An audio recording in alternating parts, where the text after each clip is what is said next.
ሰላም አለይኩም ወራህመቱላሂ ወበረካቱ። እንዴት ቆያችሁ? ይህን ቪዲዮ ባልሰራው ደስ ይለኝ ነበረ። እስከዛሬ በነበርኩበት ብቀጥል ደስ ይለኝ ነበረ። ነገር ግን እስከዛሬ ከነበርኩበት ወርጄ ስለተነካካሁኝ የተነካካሁበትን ነገር ግልጽ ላድርገውና ወደፊቱ ቦታዬ እመለሳለሁኝ። በተደጋጋሚ ነግሬያችኋለሁኝ።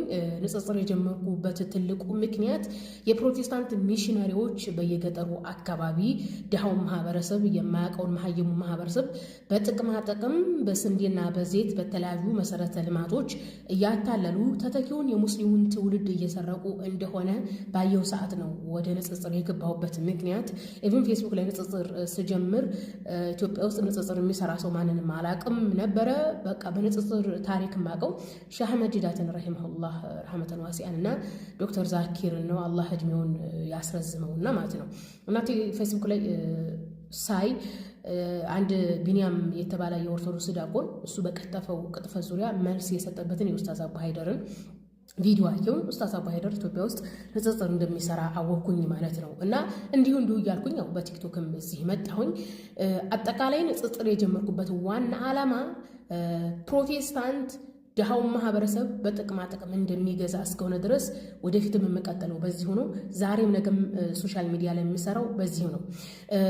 ኢየሱስ ሰው ነው፣ ኢየሱስ ፈጣሪ ነው፣ ኢየሱስ ሰው ነው፣ ኢየሱስ ፈጣሪ ነው የሚለው አስተምሮ ኢንተርኔት ላይ ተወርቶ የሚቀር መሬት ላይ ውጤት እንደማያመጣ ስለማቅ ማህበረሰባችን መሬት ላይ ያለውን ነገር እንዲገነዘብ የፕሮቴስታንት ሚሽነሪዎች በማህበረሰባችን ላይ በድሃው ማህበረሰባችን ላይ በመሀይሙ ማህበረሰባችን ላይ ምንን እየሰራ እንዳለ ግንዛቤ መፍጠር ነው የኔ ዓላማና አደርገዋለሁኝ።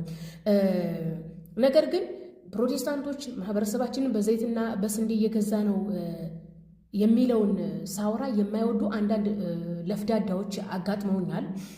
በነገራችን ላይ ኢየሱስ ሰው ነው ፈጣሪ ነው የሚል ንዝንዝና ጭቅጭቅ ቁጭ ብሎ ተወዝፎ ተዘብስፎ ማዳመጥ የሚወዱ ሰዎች አሉ።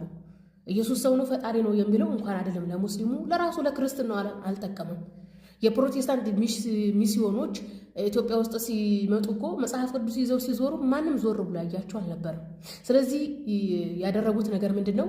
የሰሜን አሜሪካንና የአውሮፓን የፕሮቴስታንት ቤተክርስቲያን አስራት ሰብስበው ድሃውን፣ በሽተኛውን፣ አቅመ ደካማውን፣ የኔቢጤውን በጥቅማ ጥቅም በመሰረተ ልማት መግዛት ጀመሩ። ስለዚህ ሶሻል ሚዲያ ላይ በተለይም ኢንተርኔት ላይ ኢየሱስ ሰው ነው ኢየሱስ ፈጣሪ ነው የሚለው ማህበረሰባችንን ሙስሊሙን ለማዘናጋት እንጂ መሬት ላይ ያለው ሀቅ ከፖለቲካ ሴራ እስከ የኔቢጤ ድሃንነት ተተኪ ትውልድን በጥቅማ ጥቅም መግዛት ላይ እየተመሰረተ ነው። ዋናው ነገር ይሄ ስለሆነ በተደጋጋሚ ይናገራለሁ። ከአሁን በፊት የሆነ ንጽጽር የሚደረግበት ቤት ገብቼ ስናገር እንደዛ መናገር እንደሌለብኝ ያስቆመችኝ አንድ ልጅ ነበረች። ችግር የለውም እስኪ ነገር ላብረድ ምናምን ብዬ ተውኩት፣ አለፍኩት። እኔ ዝም ማለቴና ነገር ማብረዴ እሷን በቃ ራሷን እንዴት አድርጋ እንዳሰበችው እኔ ጋር እንዴት አድርጋ እንትን ራሷን እንደቆለለች አላቅም። የሆነ ካሁን በፊት የሆነ ቤት ስገባ ጭራሽ አባራረች ከገስት ላይ ታውቃላችሁ። እንደዚህ አይነት ነገር ስራ ደስ ይለኝ ነበረ። ከአሁን በኋላ እዚህ ቲክቶክ ላይ ንጽጽር የምትሰሩ ያኔ ሁሉንም ማለት ይከብዳል። ንጽጽር የምትሰሩ የሚሰሩ ከነ አድሚኖቻችሁ እዚህ ቲክቶክ ላይ አንፎሎ አድርጋችሁ ወደ ታወሩልኝ። በቃ በጭራሽ አጠገባችሁ አልደርስም። ይህንን ለማለት ነው ይህን ቪዲዮ የሰራው ታውቃላችሁ። በጣም እኮ ነው የሚገርመው። እንዴት ነው ሱብሃንአላህ። ወንድማማችነትና መከባበሩ ቀርቶ ጭራሽ ያተረፍኩት ምንድን ነው? ንቀት ነው። እናንተ ስር በመልከስከሴ ንቀትና ውርደትን ካተረፉኝ ጥፋቱ የኔ ነው። ይቅርታ ለራሴ ጠይቃለሁ። እዚህ ቲክቶክ ላይ ስጀምር ማናቸውንም አላውቅም ነበረ። ስለዚህ ወደ ኋላ እናንተን ወደማለቅበት ወደ መጀመሪያ ወደ ጀመርኩበት ራሴን ይቅርታ ጠይቄ እመለሳለሁ። ይህን ቪዲዮ የሰራሁት ሁለተኛው ነጥብ ደግሞ አይዞሽ አትስደቧት የምትሉ ሰዎችም አቁሙ። አትስደቧት ብሎ ማለት ስደቧት ብላችሁ ሽፋን እንደመስጠት ነው። አይዞሽ ምናምን እንዴ! ለምንድን ነው አይዞሽ የምትሉ? ምንድን ነው አይዞሽ ማለት ነው? ኦኬ። ስለዚህ ከማንኛችሁም ጋር ንክክነት ሆነ ምንም ነገር ግንኙነት የለኝም ካሁን በኋላ። ይህን ለማለት ነው ይህን ቪዲዮ የሰራሁት። አያጅቦ ሳታማሃኝ በላኝ እንዲሉ የኦርቶዶክስ ልጆች እስከ ዛሬ እስልምናን ከዛም ከዚህም ሲቦጫጭሩ ቆይተው ሰሞኑን መግቢያ ቀዳዳ አግኝተው ነጩ በሬ የሚሉትን ለመቦጥቦጥ ጥሩ መንገድ ሆኖላቸው ነጩን በሬ በደንብ እየቦጠቦጡት ነው።